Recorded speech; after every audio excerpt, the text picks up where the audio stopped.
anga foli be Maliactu flavor kele na bela jeli amba fa ina kauni nyang ma ka doki waru keneka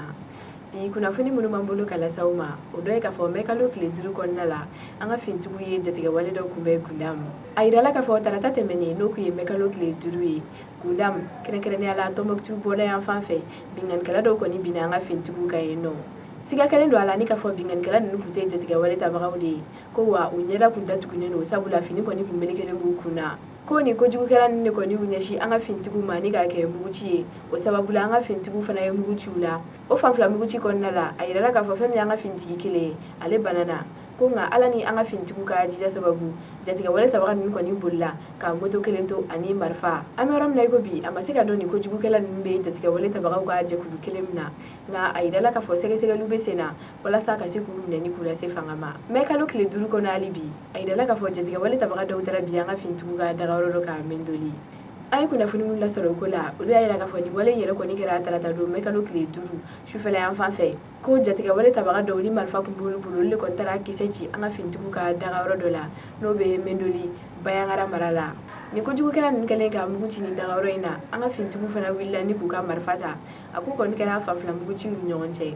amerom ne gobi tieni mu bora ni wale ko ndala sa o masega do folo nga ayira la ka fo sege lube sena wala sa mo gomu ndo malaka ni wale na ni ka se ko lumine hakilla jila amba ayira la ka fo bayangara yan fa mo ko ni segere no ni wakati na ko sebe sabula jatiga wale tabaga kele no ka ko jugu chamata ku segere o konnala ayira la ka fo talata do me kalo kile duru femi marfatigi do ye lu kon tara mugujugu ci songo pona ayira la ka fo ni point ni sababula mo be se ga bo bayangara ni ki kunda sevareka ko wa mugujugu ci lem fleni ala ni tanto ko mo ko ntena se ku ka ciuke osran ko ni kamble o kama femi ni yoro mo yi ye wulu kambla nga jamana kutiguma kuku wasado ni point glani ko la ko sebe ko wa ko ko la shili bawo blakata wala sa chien were femi jatiga wale tabaga yu kala se ku ka barajugu ke no ote mene ko kabwe ameta Sikasso ka ufe ayidala ka fo kabni avril kalo kle bisaba femi yin kawi ulu ko ni kale no ka takama ubulu da wala sa ku ka ni songo ya ida ay kuna fani mun la soro kula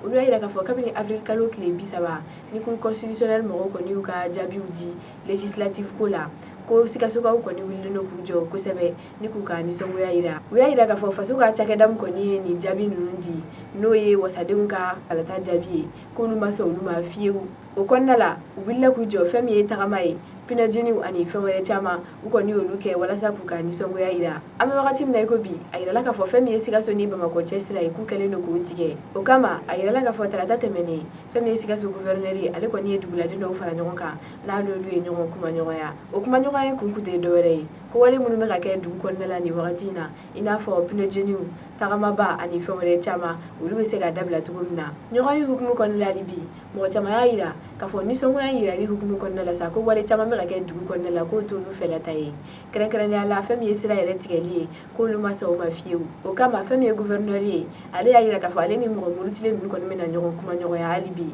wala sa u be se ka fere soro ni ko ina tugumina ame kuna fo ni kuncheni coronavirus ko la ay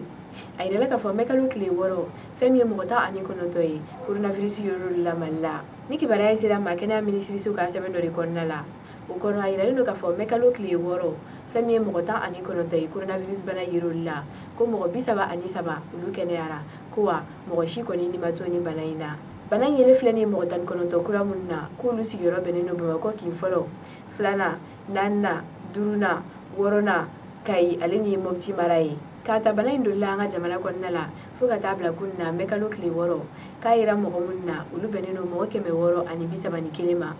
ulula femi mo keme flan bioron kele ko lu kenera wa ko mo bisaba ani fla ulu ni torala kuma kala bana kenya ministry so mo ya ira ka folu be sege lani wakati na wala sa mo mun ni coronavirus ton ko ni dona nyona ni ko lu fana mine kala je ni bana intula o kama ko femi hakili sigiyani sanya wale matrafali onyenne no hakili ngina bela jelefe ambalma wo asara ka kuna foni mun dala jaga be bima alamsado mekalo kli wolovla ka keni sungalo kli ta ani nani ude kuyeni awni chara kulo majala au kambe anyona wereba